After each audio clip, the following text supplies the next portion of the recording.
Hello student, good morning to all of you. Today I study class 9th physics chapter 3rd gravitation. ठीक है, इसके पहले हम लोगों ने पढ़ा था relation between G and G. आपको G और G के बीच मैंने रिलेशन दिखाया था, relation between G and G. जैसे मान लीजिए कि ये अर्थ है, अर्थ के सरफेस पर यहाँ पर कोई बॉडी है आर पर, सरफेस के लिए निकाला था मैंने. हाइट जैसे जैसे चेंज होगी वो चेंज होगा, वो बताएंगे. ठीक है, आर डिस्टेंस पर है या आर ही मान लिए रेडियस दिखाने के लिए. तो क्या आया था, ठीक है, अगर इस बॉडी का मास m है, इस बॉडी का मास m ही है, मास ऑफ अर्थ m ही है, m ही मतलब क्या, मास ऑफ अर्थ. तो इसके लिए मैंने आपको फार्मूला क्या बताया था, according to Newton law of gravitation मैंने बताया था, according to Newton law of gravitation बताए थे, फिर भी बता दे रहे थोड़ा सा. ठीक है, F equal to G M into M E upon क्या आर स्क्वायर. ठीक है, M into M E upon क्या आर स्क्वायर या आर ई स्क्वायर, जो भी लिख लें आर स्क्वायर. अभी ऊपर नहीं लिखा. ठीक है, अगर मान लीजिए इतना ऊपर भी रख देना, इतना ऊपर भी यहां पर भी रख देते हैं, तो ये हाइट इस रेडियस के रिस्पेक्ट में ये हाइट क्या है, नेग्लेक्सिबल है, क्योंकि रेडियस ऑफ अर्थ आप जानते हैं कितना होता है भाई, 6400 किलोमीटर. 6400 किलोमीटर के रिस्पेक्ट में 1-2 किलोमीटर के रिस्पेक्ट कोई मतलब नहीं होता. तो 1-2 किलोमीटर को हम क्या करते हैं, निग्लेक्ट मान लेते हैं. चलिए, तो F equal to G M E upon R square equation 1 हो गया. ठीक है, according to Newton second law, F बराबर कितना, m into small G, F बराबर m इंटू क्या है, मास इंटू एक्सेलरेशन. तो एक्सेलरेशन की जगह पर यहाँ पर कौन सा लग रहा है, नीचे की तरफ एक्सेलरेशन लग रहा है, जिसको हम क्या बोलते थे, एक्सेलरेशन ड्यू टू ग्रेविटी. आपको पढ़ा चुके हैं. ये equation number 2. From equation 1 and 2, equation 1 और 2 से दोनों के लेफ्ट हैंड साइड बराबर है, तो राइट हैंड साइड क्या होंगे, बराबर होंगे. यानी M G equal to G M E into M upon R square, M से एम कैंसिल, जी बराबर कितना, जी बराबर जी एम ई अपान क्या हो गया, आर स्क्वायर. ये आपकी जी की वैल्यू आई. जी और जी के बीच relation, relation between G and G, relation between G and G आपको बताया था मैंने, कितना है, जी बराबर जी एम ई अपान क्या आर स्क्वायर. ये इन दोनों के बीच हमने क्या बताया था, आपको रिलेशन बताया था. ये आपका रिलेशन आ गया, जी बराबर जी एम ई अपान क्या आर स्क्वायर. अब चलिए, जी बराबर G M E upon R square आया, तो अब क्या करेंगे इसको. अब यहां से जी की वैल्यू अगर निकाल लेंगे तो जी की वैल्यू आ रहा है 9.8 मीटर पर सेकेंड स्क्वायर. यहां तक हम लोगों ने पढ़ लिया था. यहां दोनों की वैल्यूज रखेंगे, आर की वैल्यूज, इसकी वैल्यू निकल जाएगी, मैंने आपको ये बताया था. ठीक है, चलिए अब इसके हम लोग क्या करेंगे, आगे पढ़ेंगे. ठीक है, इसके आगे पढ़ेंगे variation in acceleration due to gravity. ये फार्मूला आपको क्या करना है, याद रखना है. ठीक है, ये याद रखिए.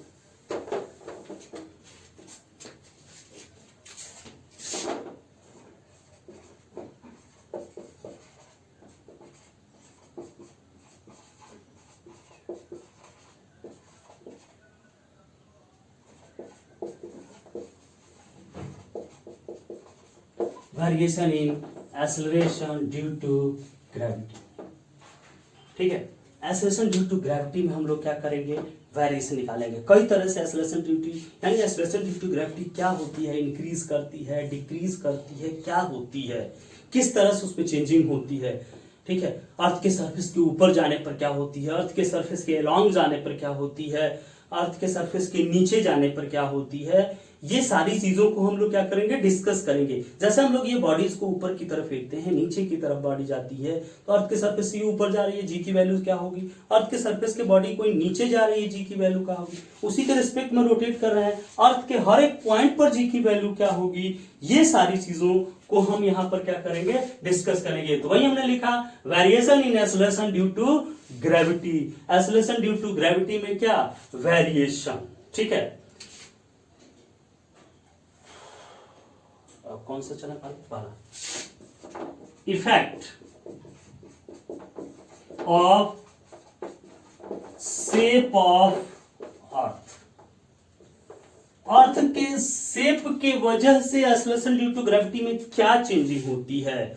अर्थ का शेप कैसा होता है, हम जनरली मान लेते हैं कि अर्थ विल बी स्फीयर, कि अर्थ क्या है, एक स्फीयर है, लेकिन वास्तव में ऐसा नहीं है। अर्थ एक स्फीयर नहीं है, ठीक है। अर्थ जो होती है अपने सेंटर पर थोड़ी सी क्या होती है, पोल पर थोड़ी सी क्या है, ओवल है, थोड़ी सी चपटी है, ठीक है, अंडे के आकार की जैसी है, ओवल है, एलिप्टिकल है अर्थ, वो इलिप्स के जैसी है, न कि सर्कल की जैसी, ठीक है। सर्कल नहीं है, स्क्वायर नहीं है, वो क्या है, इलिप्टिकल ऑर्बिट उसकी है, ठीक है। तो यानी अर्थ का ये जो शेप हुआ ऐसे है, अर्थ का शेप ऐसे। ये इसको थोड़ा सा मिला ले हम लोग, चलिए इसको हम मिलाते हैं यहां पे। इसको जब हमने यहां पर मिलाया, ठीक है, ये हमने यहां पर मिला दिया। अच्छा, आपको पढ़ाया गया था, आपको मैंने बताया था, या आप जियोग्राफी तो पढ़े ही होंगे, जियोग्राफी में आपको बताया गया है, ये अगर आपकी क्या है, अर्थ है, ये क्या है, अर्थ, ये अर्थ है, तो ये अर्थ के दोनों मिड पॉइंट्स को, सेंटर्स को मिलाने वाली ये लाइंस हमने खींचा, एक ये लाइन और ये एक लाइन, ये ठीक है। इसको क्या बोलते हैं भाई, याद है, नहीं याद है, नहीं, आप याद करिए इक्वेटर, क्या बोलते हैं इसको, इक्वेटर बोलते हैं, ये इक्वेटर हो गई। और इस लाइन को क्या बोलते हैं भाई, पोल बोलते हैं। ये क्या होती है, पोलर लाइन होती है। ये आपका नॉर्थ पोल और ये क्या हो गया, साउथ पोल, ठीक है। ये नॉर्थ पोल हो गया और ये क्या हो गया, साउथ पोल हो गया, ठीक है। तो ये पोल कहलाता है और ये अर्थ कहलाता है। तो अब ये देखिए इक्वेटर कहलाता है, तो ये इक्वेटर की तरफ देख रहे हैं कि रेडियस ज्यादा है और पोल की तरफ रेडियस क्या है, कम है, ठीक है। तो इस रेडियस को हम लोग लिख लेते हैं आर ई। क्या लिख लेते हैं इस रेडियस को, आर ई लिखते हैं। देखिए इसको क्या लिख दिया हमने, आर ई लिख दिया, यानी radius of earth along equator. और इस रेडियस को हम लिख दे रहे हैं क्या, आर पी लिख दे रहे हैं, ठीक है। ये रेडियस हमने आरपी लिख दिया और इसको लिख दिया क्या, आर ई। अब एक चीज आपको ध्यान देना है, दोनों के रेडियस में अंतर होता है, आर ई और R P.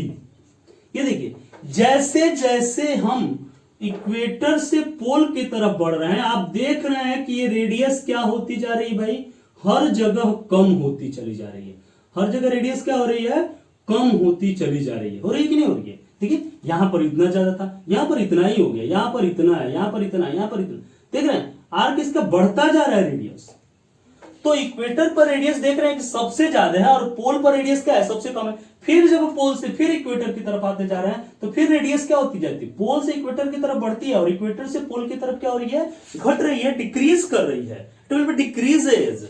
So radius of earth R is equal to कितना हो गया, 6400 kilometre. Radius of earth R E along equator is 6400 kilometre and radius of earth according to pole along pole is equal to 6379 kilometre, ठीक है। इधर से इसकी radius जो है 6400 किलोमीटर, 6400 किलोमीटर होती है, जिसको आप लिखते थे 6.4 इंटू 10 के पावर 6 मीटर, ठीक है, मीटर में अगर लिखेंगे तो, ठीक है। और इधर से रेडियस जो होती है 6379 किलोमीटर, यानी 21 किलोमीटर लेस है। 21 किलोमीटर क्या है, लेस है, कम है, 21 किलोमीटर कम है। इसको लिखना होता है तो 6.379 इंटू 10 के पावर 6 मीटर, ठीक है। ये चीजें हो जाती हैं, ये 6.37 हो जाता है और ये 6.4 होता है।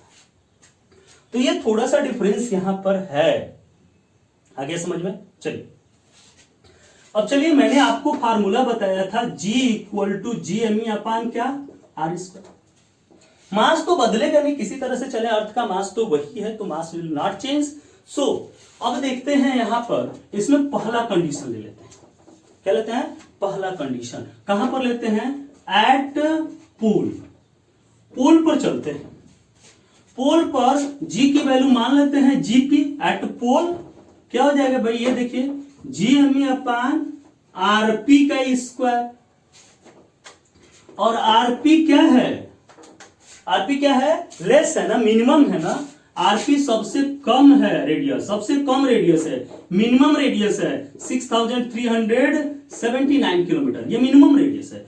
आरपी जो मिनिमम होगा, तो ये देखिए डिनोमिनेटर जितना ही कम होता है उस फैक्टर की वैल्यू उतनी ही अधिक आती है। फ्रैक्शन आप पढ़े हैं ना, ठीक है, 1/2, 1/3, 1/4। देखिए ये 1/2 कम है तो इसकी वैल्यू ज्यादा है, 1/3, 1/4 सबसे कम हो गया है कि नहीं। तो डिनोमिनेटर जितना ही ज्यादा होता है वैल्यू उतनी ही कम होती है। डिनोमिनेटर मिनिमम है यानी कम है, 2 है, इसकी वैल्यू क्या होगी? जीपी की वैल्यू क्या होगी? ग्रेटर होगी। जीपी क्या होगा? मैक्सिमम होगा। ठीक है, जीपी क्या होगा? मैक्सिमम यहां पर हो जाएगा। यानी क्या किया? इंक्रीज कर गया। यानी जैसे जैसे हम पोल और इक्वेटर से पोल की तरफ जाते हैं जी की वैल्यू क्या होती है? बढ़ती है। ठीक है, दूसरा कंडीशंस हम लोग चलते हैं यहां पे। ठीक है, सेकेंड कंडीशंस। तो सेकेंड कंडीशंस क्या है? सेकेंड कंडीशंस है एट इक्वेटर। ठीक है, एट इक्वेटर। एट इक्वेटर क्या होता है? इक्वेटर पर अगर इसकी वैल्यू हम निकालना चाहें, ये देखिए इक्वेटर, एट इक्वेटर लिख देते हैं इसको जीई, यानी जी ही है। ठीक है, लेकिन इक्वेटर के लिए बस लिख दिए हैं जी एम ई अपन क्या? आर ई का स्क्वायर। और आर ई कितना है? 6400 किलोमीटर। यानी आर ई जो है वो क्या है? मैक्सिमम है। इक्वेटर पर रेडियस सबसे ज्यादा होती है, पोल पर रेडियस क्या होती है? कम होती है। तो आर ई क्या है? मैक्सिमम है। और आर ई जब मैक्सिमम हो गया तो जीई की वैल्यू क्या होगी भाई? मिनिमम होगी। जी की वैल्यू क्या होगी? मिनिमम होगी, यानी डिक्रीज कर जाएगा, डिक्रीज होगा। यानी इक्वेटर पर जी की वैल्यू से कम होती है, पोल पर सबसे, मान लो यहाँ 9.8 है तो यहाँ 10 हो जाएगा। ठीक है, तो ये जी की वैल्यूज क्या होती हैं? चेंजिंग होती है। समझ में आया कि नहीं? तो लिखेंगे फ्रॉम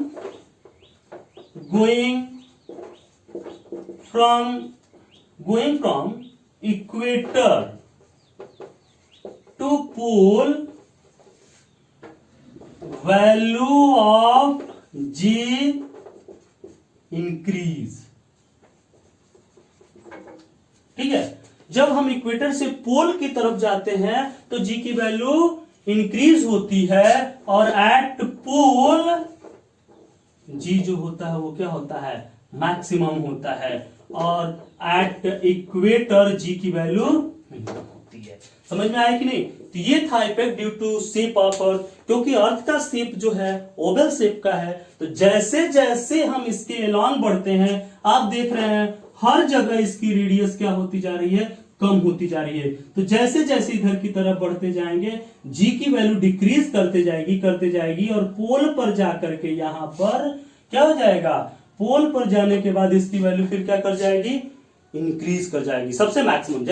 जैसे जैसे इक्वेटर से पोल की तरफ जाते हैं radius will be decrease, radius decrease then G की वैल्यू क्या कर? Radius decrease then G will be increase, क्योंकि इनवर्सली है ना। ठीक है, तो ये कम होगा तो ये क्या होगा? बढ़ेगा। ठीक है, तो जैसे जैसे बढ़े और एट ए पोल इसकी वैल्यू क्या हो जाती है? मैक्सिमम हो जाती है, सबसे ज्यादा। फिर पोल से जब फिर इक्वेटर की तरफ आते हैं, पोल से ये देखिए इक्वेटर की तरफ फिर आ रहे हैं, फिर इसकी वैल्यू क्या कर जा रही है? आर की वैल्यू बढ़ती जा रही है। आर की वैल्यू बढ़ती जाएगी तो फिर आर की वैल्यू बढ़ती जाएगी तो फिर जी की वैल्यू क्या होगी? घटती जाएगी। तो जब पोल से इक्वेटर की तरफ जाते हैं, पोल टू इक्वेटर, तो जी की वैल्यू क्या कर जाएगी? डिक्रीज करती जाएगी। ठीक है, और जब इक्वेटर से पोल की तरफ जाएंगे तो जी की वैल्यू क्या करेगी? इंक्रीज कर जाएगी। इस एक ही कंडीशन में जी की वैल्यू क्या होती है? बढ़ती है, और किसी कंडीशन में जी की वैल्यू बढ़ती नहीं है। ठीक है, क्लियर?